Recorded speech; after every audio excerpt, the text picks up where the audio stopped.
Welcome to my channel. Halo semuanya, selamat datang di pembahasan manhwa Lookism.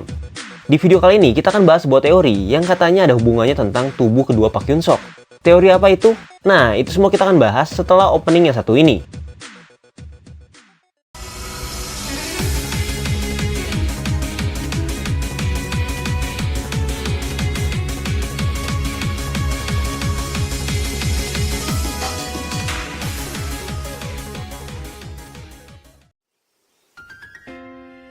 Park Hyun Sok. Sebelum kita bahas tentang teorinya, kita review sedikit dulu tentang Park Hyun Sok. Park Hyun Sok atau PHS sebelumnya merupakan seorang pria gendut yang merupakan korban bully di sekolahnya. Dengan badan yang gendut, memiliki fisik yang pendek dan muka yang bisa dibilang di bawah standar lah ya. Itulah juga yang membuat dia menjadi korban bully di sekolahnya. Dia tinggal hanya berdua bersama ibunya saja, di tempat yang cukup kecil dengan kondisi keuangan yang kita bisa bilang sangat kurang. Setelah itu karena dia tidak tahan dengan situasi sekolah yang lama, dia memaksakan dirinya untuk pindah ke tempat lain, dan juga pindah ke sekolah lain untuk memulai hidupnya yang baru. Meskipun dia harus tinggal sendiri, dan ibunya Park Hyun Sok harus bekerja lebih keras lagi untuk memindahkan sekolah PHS. Lalu di tempat yang barunya inilah, saat PHS sedang tidur, dia terbangun dengan tiba-tiba mendapatkan tubuhnya yang baru. Dengan bentuk tubuh yang bisa dibilang sangat sempurna, dengan wajah yang tampan, postur tubuh yang bagus, serta memiliki tenaga yang cukup kuat, hal inilah yang menjadi misteri besar, kenapa PHS bisa mempunyai tubuh yang baru. Selain mempunyai tubuh yang baru, tubuh yang lamanya pun juga masih ada. Dia akan berpindah tubuh saat salah satu dari mereka tertidur. Setelah berjalan cerita, ternyata kita diberitahu bahwa bukan hanya PHS saja yang mempunyai dua tubuh. Selain itu juga, ada orang lain yang juga mempunyai dua tubuh seperti PHS, yaitu anak dari CEO perusahaan terkenal yang bernama Crystal Choi. Banyak yang beranggapan kalau rahasia dari dua tubuh ini ada hubungannya dengan ayah dari Crystal, yaitu Choi Dong-soo. Karena anaknya sendiri mempunyai rahasia yang sama dengan PHS. Selain itu, Choi Dong-soo juga mengetahui rahasia dari tubuh PHS. Saat pertama kali dia datang ke tempat PHS yang baru dan menyembunyikan identitas PHS. Pada awalnya, sempat banyak yang mengira bahwa tubuh PHS ini memang mempunyai sebuah nama, yaitu Lee Ji-hoon.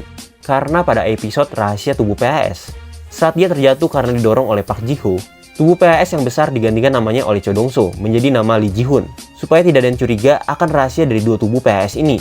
Dari sana, semakin kuatlah dugaan kalau rahasia tubuh PHS ini ada hubungannya dengan Choi Dong-soo. Karena hal ini menjadi pertanyaan, bagaimana Choi Dong-soo bisa mengetahui rahasia tubuh PHS? Dan siapa Lee Ji-hoon ini? Selain itu, kecurigaan tubuh PHS ini memiliki nama sebagai Lee Ji-hoon bukan hanya karena Choi Dong-soo memberikan nama itu secara tiba-tiba. Namun kita sempat diberitahu penampilan dari Lee Ji-hoon pada salah satu flashback dan beberapa kali tubuh PHS yang besar saat dalam mode bertarungnya. Tubuh itu menunjukkan kemiripan dengan tubuh asli dari Lee Ji-hoon. Bahkan di saat kita sudah tahu siapa sebenarnya Lee Ji-hoon itu, dalam episode PHS melawan Ah Hyun Son, lagi-lagi di sana PHS menunjukkan kemiripannya dengan Lee Ji-hoon. Apalagi dalam ekspresi saat PHS sedang tertawa ya. Bagaimana menurut kalian? Masih kelihatan mirip kan? Tapi seperti apa yang Mimin bilang, identitas Lee Ji-hoon sebenarnya sudah diberitahukan dan diungkapkan oleh PTJ sendiri. Kalau dia sebenarnya adalah masa lalu dari DG yang sudah berganti nama dan penampilannya. Mungkin maksudnya di sini adalah kalau Lee Ji-hoon melakukan perubahan seperti operasi plastik untuk menjadi DG. Hal ini juga sempat Mimin bahas dalam video pembahasan Lee Ji-hoon ya. Kalau ternyata sudah ada buktinya selama ini bahwa Lee Ji-hoon adalah DG sendiri. Lalu kalau begitu, siapa identitas tubuh Park Hyun Sok yang sebenarnya? Nah, teori ini diambil dari pembahasan tentang generasi ke-0 yang diciptakan oleh Kim Ga-bryong. Di saat PHS datang untuk menemui DG dan ingin mencari tahu siapa itu Lee Ji-hoon, tapi DG memberitahu PHS bahwa dia bisa memilih satu di antara dua pertanyaan yang mau dia ketahuinya, yaitu tentang rahasia dua tubuhnya atau tentang Lee Ji-hoon. Lalu pembicaraan itu berlanjut tentang identitas Lee Ji-hoon, karena secara tidak langsung PHS lebih memilih untuk mengetahui identitas Lee Ji-hoon.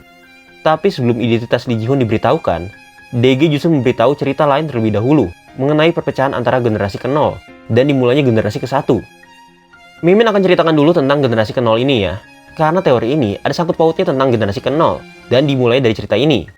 Jadi kalian simak baik-baik supaya tidak terlewat keseruannya. Munculnya generasi ke-0 ini dipimpin oleh seseorang petarung yang sangat hebat, yang sekaligus merupakan ayah dari Kim Gi-myung, yaitu Kim Ga-bryong. Namun karena keinginan Kim Ga-bryong yang ingin memasuki politik, dia justru meninggalkan generasi itu begitu saja, sehingga terjadi perpecahan di antara mereka semua. DG juga sempat menyebutkan, hal yang mendorong terjadinya perpecahan di antara mereka, itu dikarenakan adanya keserakahan di antara mereka, dan itulah asal mulanya peperangan dimulai, dan terbentuknya generasi ke-1. Oke, kita garis bawahi dulu tentang perkataan DG, yaitu yang memulai peperangan ini dikarenakan adanya keserakahan di antara anak buah dari Kim Ga-bryong. Dan kita simpan dulu kalimat itu karena ada hubungannya nanti. Selanjutnya, Mimin gak akan bahas tentang kelanjutannya, karena itu juga pernah Mimin bahas di video sebelumnya. Tapi yang mau kita fokuskan di sini adalah karena salah satu dari mereka kemungkinan besar memiliki hubungan dengan tubuh kedua PHS. Tentang apa itu? Nah, kita bahas satu persatu ya. Dalam flashback yang digambarkan oleh DG, Kim Ga-breong juga memiliki para kru yang dulu disebut sebagai para petarung. DG menginfokan bahwa kekuatan mereka saat itu sangatlah kuat, dan dia juga memberitahu kalau dia kenal dengan salah satu orang yang menjadi ketua para petarung saat itu. Selain dia juga kenal, DG memberitahukan bahwa PHS kemungkinan pernah bertarung dengan salah satu orang itu. Di sini kita bisa bilang kalau orang yang dimaksud oleh DG itu kemungkinan besar adalah orang yang mempunyai fisik yang paling besar di antara mereka dan sangat mirip dengan Lee Do-gyu. Atau kita bisa bilang kalau itu memang Lee Do-gyu ya. Karena Lee Do-gyu sudah dikonfirmasi bahwa dia berasal dari generasi ke-0 yang dikepalai oleh Kim Ga-breong. Namun memang hal ini belum dikonfirmasi secara pasti. Tapi menurut Mimin, dapat dibilang memang orang itu adalah Lee Do-gyu. Dari mana kita bisa pastikan kalau dia adalah Lee Do-gyu? Pertama dari postur muka dan badan yang dimiliki oleh orang itu. Orang di belakang Kim Ga-breong ini memiliki bentuk muka yang sama seperti Lee Do-gyu. Memiliki dagu yang kotak atau seperti trapesium dan badan yang tinggi. Selain itu mereka memiliki badan yang sama-sama besar. Kedua, menurut DG, kalau kemungkinan Park Hyun-sok pernah bertemu dan melawan salah satu orang itu.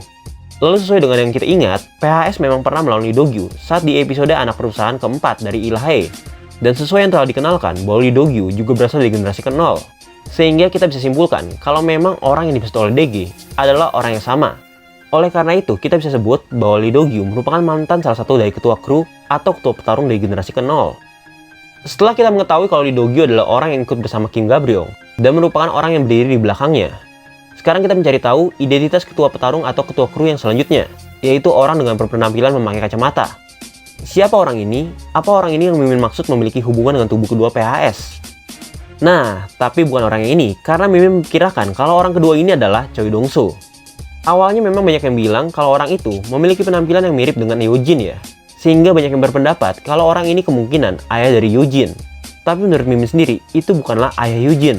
Karena orang ini lebih mirip dengan orang lain yang Mimin teorikan. Mimin meyakini kalau orang berpenampilan menggunakan kacamata adalah Choi Dong-soo. Kalau kalian bertanya kenapa Choi Dong-soo, bukannya ini lebih mirip Choi Min-sik ya? Dalam episode terbaru Loki Season 382, di sana sudah dikonfirmasi kalau Min-sik bukanlah ketua kru dari Kim Ga-breong. Dia hanyalah pesuruh bagi para ketua kru milik Kim Ga-breong.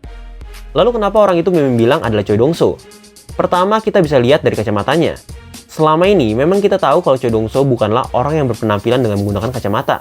Namun pada suatu flashback, tepatnya saat Choi Dong-soo sedang bersama dengan CEO Hong, yang juga merupakan ayah dari Jae-hong. Ayah dari Jae-hong ini sempat menyindir mengenai masa lalu dari Choi Dong-soo. Lalu saat itulah kita diperlihatkan flashback mengenai penampilan Choi Dong-soo yang sedang di dalam penjara menemui Jong-gun. Kita juga bisa melihat bahwa saat itu Choi Dong-soo yang dulu memiliki penampilan menggunakan kacamata. Sehingga dari situ kita bisa tahu kalau Choi Dong-soo memang dari awalnya menggunakan kacamata. Namun sekarang dia tidak menggunakannya lagi. Lalu yang kedua, saat pertemuan Choi Dong-soo dengan Jung-go di suatu gedung yang kosong, ternyata Lee Do-gyu juga datang sana. Jung-go mengatakan bahwa saat itu dia pernah mendengar dari Lee Do-gyu kalau Choi Dong-soo juga sering berkelahi bersama dengan Lee Do-gyu pada masa dulu. Selain itu, Lee Do-gyu juga mengatakan kalau dia sudah mengenal Choi Dong-soo sejak dulu. Dari situ kita bisa simpulkan kalau memang seharusnya Choi Dong-soo ini berasal dari generasi yang sama dengan Lee Do-gyu, yaitu generasi ke-0. Apalagi dibilang dia dulu juga hebat dalam bertarung, seperti apa yang dibilang oleh Jung-go. Lalu yang ketiga, seperti yang Mimin bilang sebelumnya, kalau DG mengatakan bahwa perpecahan dari generasi ke-0 itu disebabkan karena adanya keserakahan dari anak buah dari Kim Ga-breong. Oleh karena itu, hal ini membuat peperangan sering terjadi yang dipimpin oleh para pengikut dari Kim Ga-breong. Dari hal yang ketiga ini, kita bisa kaitkan dengan Choi Dong-soo. Kalau seperti apa yang kita tahu, Choi Dong-soo memiliki keserakahan akan uang karena dia pun mengakui hal itu. Bisa jadi pengikut dari Kim Ga-breong yang disebutkan serakah oleh DG itu adalah Choi Dong-soo. Walaupun mungkin DG tidak tahu kalau Choi Dong-soo dulunya juga merupakan salah satu dari ketua kru milik Kim Ga-breong. Sehingga dari kacamata yang digunakannya dan memiliki masa lalu yang pernah berkelahi, kita bisa disimpulkan kalau orang yang memakai kacamata dan berada di belakang Kim Ga-breong itu adalah Choi Dong-soo. Lagi pula itu juga menjadi alasan kenapa Choi Dong-soo bisa mempunyai pengikut seperti Lee Do-gyu yang merupakan orang dari generasi ke-0 dan bisa mengumpulkan orang-orang kuat serta orang-orang pintar untuk membuat perusahaannya. Ditambah satu lagi, pada episode terbaru dari Loki Season 382, orang berkacamata yang merupakan ketua kru dari Kim Ga-breong memperingatkan Choi Min-sik jika dia kembali lagi ke Korea, maka dia akan mati di tangannya. Bukan suatu kebetulan kan saat Min-sik kembali lagi ke Korea, dia berakhir di salah satu perusahaan milik Choi Dong-soo. Ditambah adanya Lee Do-gyu di sana. semakin kuat dugaan kalau Choi Dong-soo lah orang yang dibalik kacamata ini. Menurut kalian gimana guys? Lalu, jika kedua orang yang ada di belakang Kim Ga-byung bisa dikaitkan dengan Lee Do-gyu dan Choi Dong-soo, lantas siapa orang ketiga ini yang memiliki penampilan berambut panjang? Inilah yang Mimin bilang ada kaitannya dengan PHS. Karena jika kalian coba terangkan kembali gambar ini dan terlihat mata dari orang ketiga ini, maka muka dari orang ini memiliki persamaan dengan muka yang dimiliki oleh PHS gede. Apakah ini suatu kebetulan jika tadi Mimin perkirakan kalau Choi Dong-soo merupakan orang dari generasi ke-0, serta secara pasti dia juga sudah mengetahui rahasia dari tubuh PHS. Ada kemungkinan juga kalau Choi juga mengenal orang memiliki wajah seperti PHS ini. Oleh karena itu, dari sinilah muncul teori mengenai rahasia tubuh PHS. Kalau dari teori ini bilang, orang itu merupakan ayah dari PHS. Tapi bukan hanya karena memiliki wajah yang sama ya, melainkan karena ada beberapa hal yang mencurigakan. Sehingga membuat teori ini bilang kalau orang itu adalah ayahnya PHS. Atau bisa kita hubungkan juga dengan tubuh PHS yang kedua. Dalam teori ini, selain kalau orang itu merupakan ayahnya PHS, tubuh kedua PHS yang digunakan sekarang ini juga ada kaitannya dengan tubuh dari orang itu. Kenapa bisa seperti itu? Pertama, Mimin mau yakinkan dulu kalau kita sama-sama berpikir dua tubuh PHS ini memiliki kesamaan dari segi muka atau penampilannya. Hal ini mendapat pengakuan dari PHS sendiri kalau dia merasa tubuhnya saat ini yang sudah mulai kurus mirip dengan tubuh keduanya yang memiliki badan yang atletis. Selain itu, Hanil juga pernah mengakui sendiri kalau tubuh utama PHS yang sudah mengurus ini memiliki kemiripan dengan tubuh PHS yang tinggi. Bukan sampai situ saja, saat Do Pyo mencari informasi mengenai tubuh Park Hyun Sok, Do Pyo mengira kalau terdapat 3 PHS di sana. Karena Do Pyo merasa dua orang yang ganteng ini memiliki kemiripan. Di sana, secara tidak langsung kalau dia mengakui bahwa tubuh PHS yang sudah kurus ini lebih mirip dengan tubuh PHS yang tinggi. Nah, di sini sudah ada 3 orang yang mengakui kalau muka mereka berdua itu sebenarnya memiliki kemiripan. Lalu selain muka dari kedua tubuh PHS ini mirip, ada lagi yang membuat mereka terlihat sama. Namun ini masih belum terlalu ditonjolkan oleh PTJ, yaitu kedua tubuh ini memiliki kemampuan untuk bertarung dan mengcopy jurus lawannya. Hal ini kita bisa lihat dari awal sebelum tubuh PHS berubah menjadi kurus, saat dia sedang berlatih bersama Vasco untuk mencoba menurunkan berat badannya. Seketika di saat itu juga, Vasco dan PHS melihat Jin yang sedang berlatih dengan tinjunya. Tidak lama setelah mereka berpas-pasan, PHS yang tidak sengaja melihat gerakan Jin dalam berlatih, mengikuti gerakan itu dan mencobanya secara diam-diam. Tapi ternyata saat itu Jin sedang memperhatikan PHS. Dan seketika, ekspresinya berubah menjadi kaget. Karena melihat gerakannya benar-benar diikuti dengan sangat bagus. Memang belum sering ditunjukkan kalau PHS kecil saat ini benar-benar hebat dalam mengcopy jurus seseorang. Namun di beberapa pertarungan saat dia menggunakan tubuh kecilnya, dia sempat mendominasi pertarungan itu dengan teknik-teknik yang bisa dicopy. Untuk tubuh PHS yang tinggi, kita nggak perlu meragukan lagi ya kalau tubuh PHS yang kedua ini memang merupakan master dalam mengcopy jurus milik lawannya. Jadi, Mimin sendiri yakin kalau memang kedua tubuh PHS ini sebenarnya memiliki kemampuan yang sama, karena mereka merupakan satu DNA. Setelah itu, kita masuk ke dalam poin yang kedua. Jika kedua tubuh PHS memiliki persamaan dan memiliki kemiripan dengan muka salah satu anggota dari Kim Ga-byung.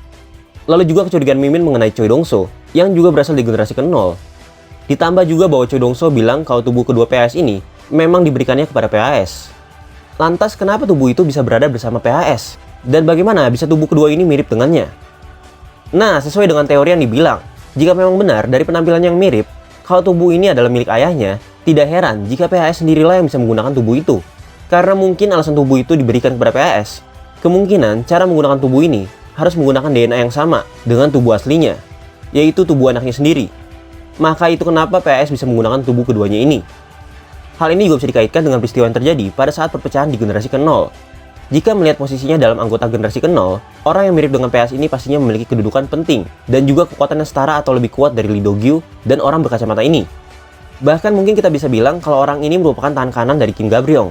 Mungkin sempat terjadi perselisihan di antara mereka bertiga setelah Kim Ga-byung meninggalkan anggota krunya. Sehingga dari perselisihan ini, ayah PHS mungkin terbunuh. Maka dari tubuh yang sudah mati ini, Choi Dong-soo mencoba untuk menghidupkannya kembali. Karena kalau kita lihat dari kristal yang juga memiliki dua tubuh seperti PHS, Choi Dong-soo bisa dikatakan mungkin dialah dalang dari semua rahasia tubuh kedua ini.